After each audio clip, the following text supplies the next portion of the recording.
Nishta. Thank you, Jeff, firstly for partnering us. And we really value this partnership, and our couple of interactions in the past definitely encourages me and my team. So to just, before I start, to give you a sense of what Maritime Research Center is all about. Uh, we are a private organization. Uh, Obviously, we are trying to punch far above our weight category, but our focus has been on the underwater domain awareness. I mean, maritime domain awareness is still a much bigger domain, but we would like to focus on the underwater domain awareness, and of course, try and do everything that is required to be done to generate underwater domain awareness and also bring actionable inputs for all the stakeholders. And MRC is partnered by Neerdhwani Technologies. In the Indian literature, Neerdhwani is Neer is water and Dhwani is sound. So these two organizations have the capability of turnkey projects implemented right at the waterfront. So with that intention, we want to cover the entire spectrum of policy intervention, technology intervention, and capacity and capability building. So with that, I mean, we have a young team of people, but our focus has been on building the body of work. As Jeff said, that there is a lot of information that requires to be put out in the open domain. And I somehow feel that the underwater domain has not got the attention it deserves. And a lot of information is not available in the public domain. So our thought process is that we need to generate a significant amount of body of work. And we have been focusing on that. And now lately we have started on the front end or the outreach initiative, and we are looking out for partnering organizations who would like to support us in this. And we really thank Jeff and the entire panel of speakers, experts who are joining us from the US. And of course, our own very senior people who are joining us from India, people from the diplomacy, people from the bureaucracy, from the industry, and from the armed forces. So very senior people with a couple of decades of experience. So thank you all for joining us, and I will jump into my presentation to give you a sense of what is the underwater domain awareness framework that we are talking about. So if you can see my screen, I have titled my presentation on underwater domain awareness framework for safe, secure, sustainable growth. I mean, safe is safety from any natural disasters.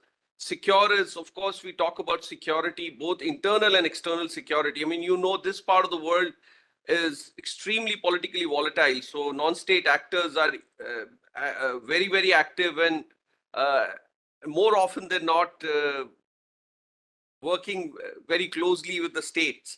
So, and sustainability, of course, is in it, but we are looking at it in a much, much more broader sense, not limited to the ecological aspect only. And of course, economic growth. So I want to highlight that our work specifically addresses the uniqueness of the tropical waters. So with that, I mean, you know, today the Indo-Pacific has become very, very important strategically.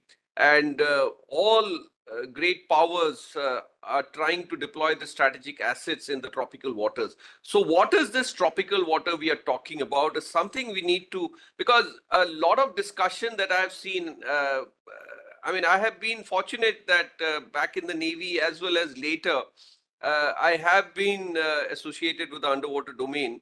I mean, probably the last 3 decades. So what my understanding is, people ignore this unique tropical characteristics. So that has become our focus. So now, even if you look at the Indo-Pacific strategic space, by definition, it is the tropical waters of the Indian Ocean and the Pacific Ocean. So the tropical waters cannot be ignored.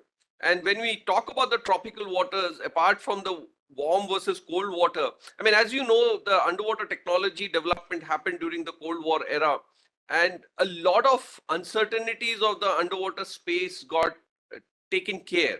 And the technology development was absolutely fantastic, but it was for the requirement of the temperate and the polar region. I mean, the Greenland, Iceland, UK gap. So that, when we look at it from in the tropical waters, the same, I mean, talk about a particular sonar, a sonar performance degrades by almost 60% when it is deployed in the tropical waters. And sonar would, I mean, or acoustic survey would require remain the key aspect for any underwater domain awareness. And the other aspect, very important, which Jeff also mentioned, is just the military focus will not take us very far. So the economical aspect also needs to be brought to the forefront. So even for economic exploitation of the underwater domain, the sonar requirement cannot be ignored. So unless, I mean, we know the tropical waters have very rich biodiversity. There's a massive amount of resources that are available for us to exploit, and how to exploit it sustainably will become a huge challenge going forward. So underwater domain awareness will become very important. But what we are seeing in this part of the world is that we have become more of victims of the oceans rather than being able to harness the ocean to our benefit. So a lot of domain awareness will be extremely important. Now, for any strategic perspective, I mean, people, economy, nature would remain the three pillars, I mean, as we may call it. So people, I mean, the coastal and riverine communities, I mean, the underwater domain awareness that we are talking about addresses both the marine and the freshwater systems. And this is 75% of the earth. So how all the coastal communities, and at multiple levels, I mean, it has to be an inclusive approach. Livelihood losses have become a very significant challenge, and that's what is giving rise to the political volatility. And of course, we are not able to harness the economic advantage that we have. So there's a lot of focus that is required, and a lot of technology that needs to be brought in so that, you know, we can take it forward. I mean, we have been importing a lot of technology from the West, but in the absence of you know, customization to the local conditions, we are not able to get the best performance of these technologies and the know-how that we are getting. So definitely a lot of indigenous effort is required, and I think a huge collaborative approach will be extremely critical. I mean, if we want to ensure a better world.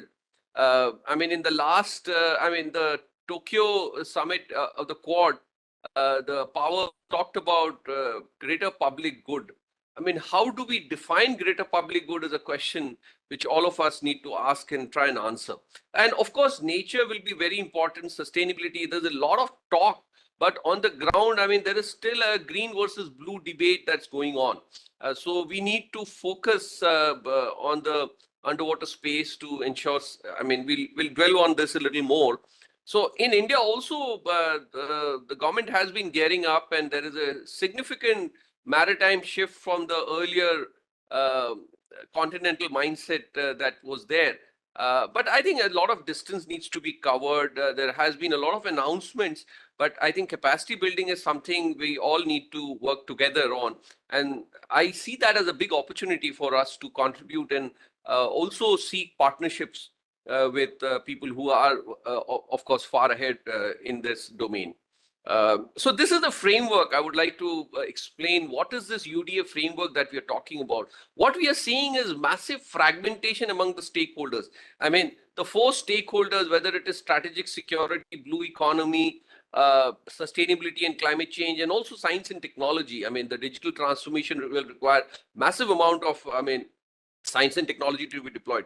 I mean, the horizontal construct that you see, all the four may have their specific requirement, but the core requirement will be the acoustic capacity and capability building. I mean, if the acoustic survey suffers 60% degradation, it is not helping anybody. But if all of them come together, the pooling of resources and synergizing of effort will really do a lot of good, and particularly the global south that we talk about. And if you look at the vertical construct, I mean, we hardly have any information about what is happening below the surface of the water. So a lot of sensing, application-specific interpretation or analysis, and then the regulation or the policy aspect. And also what we are seeing is there is a lot of ad hocism. I mean, allow me to use that word, because there are a lot of areas in the maritime domain which are over-regulated and a lot which are completely ignored. So this brings that structure to it where, we can kind of earmark what has been done and how the policy can prioritize certain things and, take it in a very, very structured manner. And this is the structure. I mean, I call it a comprehensive, structured, and inclusive. I will explain what are these three aspects. So, and also when you look at this part of the world, the demography is a very, very important aspect we need to keep in touch. I mean, keep in mind, the young aspirational population that we have, they're all looking for meaningful career opportunities. So how do we deploy them meaningfully and channelize their energy is something we need to look at. So the smaller cubes in this could be those aspects where these young people can find employability and find connection and how they can contribute. I mean, I can go on and on, but I think I will stop here because this gives that structure that is required to kind of drive this forward. Like, just to elaborate this on one specific issue, like underwater radiated noise is something which is becoming more and more important. I mean, for the navies or the military, acoustic stealth has always been very important, and definitely a lot of work has been done, particularly by the developed countries.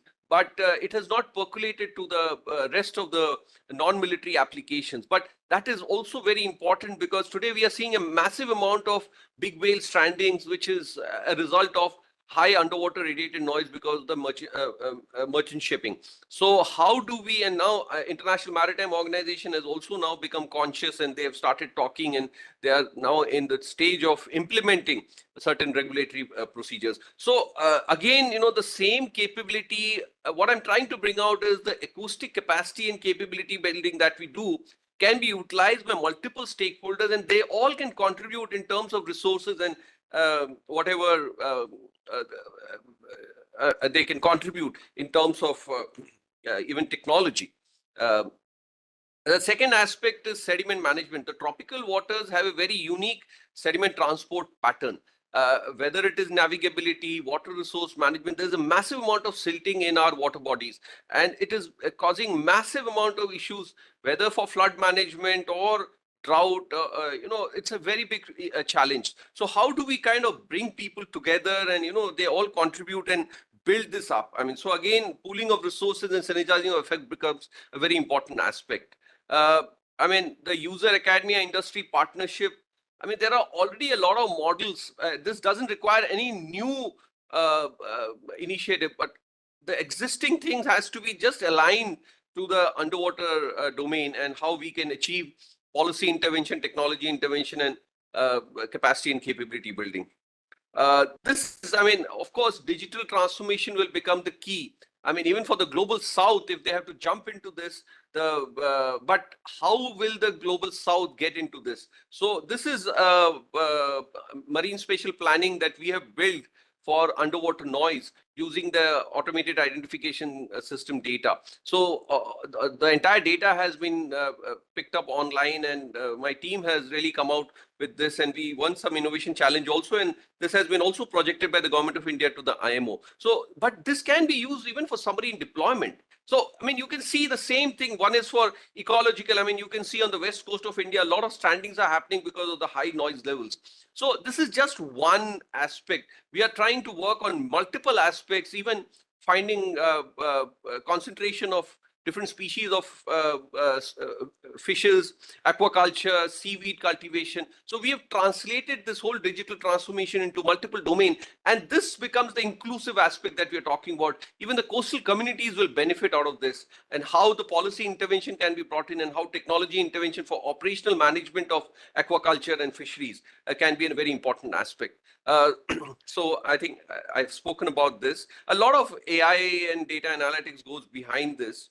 Now, if you look at it, to implement the acoustic capacity and capability building, we talk about to see, to understand, and to share. When we say to see, we are talking about the sensors and the platform, whether it is an AUV or anything else, how that can collect data. So the appropriate, and there's a huge opportunity for collaboration here, and a little specificity in terms of the local conditions. But the second aspect, to understand, where once the data is collected, the data processing, here the important aspect is the mitigating the tropical conditions. The distortions that have been got added to the data has to be mitigated. So here it becomes very important that indigenous effort will be required.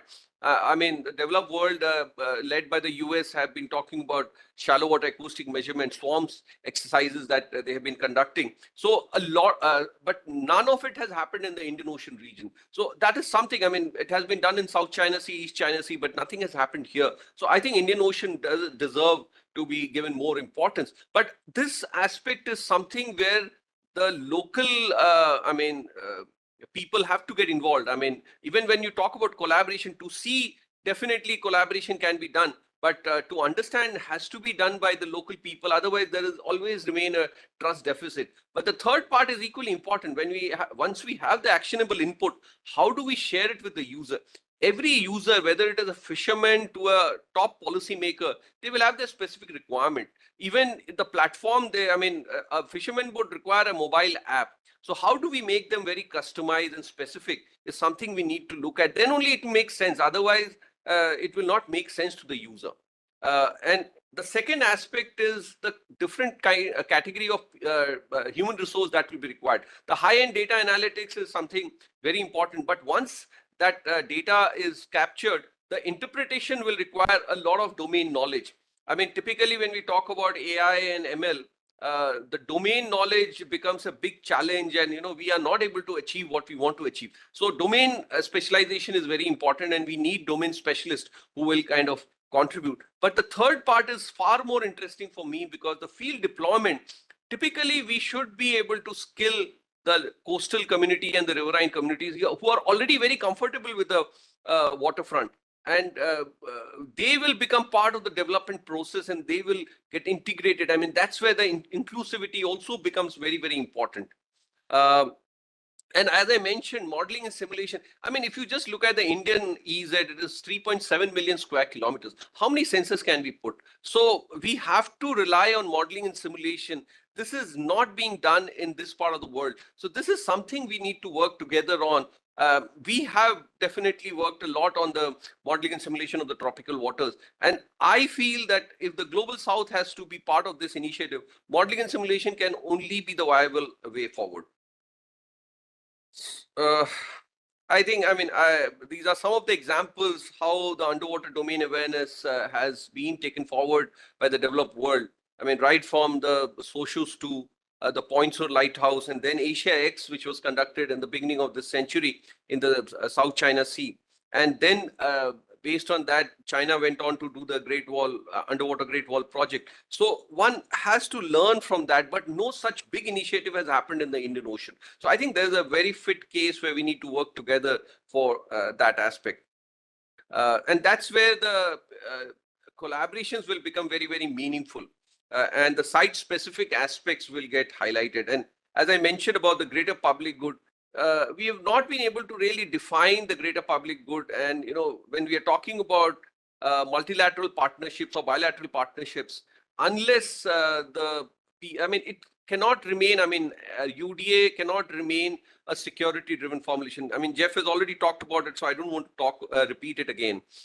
So I would suggest for any collaboration or any initiative to take it forward, outreach, engage, sustain is the best way forward. Outreach is such sensitization events, and in a more serious manner, we can make it more specific: webinars, seminars, workshops. But then engage is how do we initiate internships and fellowships at the young people level, young professional and the student level, and then engaging with the stakeholders and in the industry and the policy makers. And then at the sustained level, we start initiating projects, 3 years, 5 years projects, so that we can implement and undertake pilot projects. And then, of course, a center of excellence. All these 5 pillars are very important: research, innovation, skilling, knowledge, and policies. All of them have to work together, and this will bring the multidisciplinary aspect.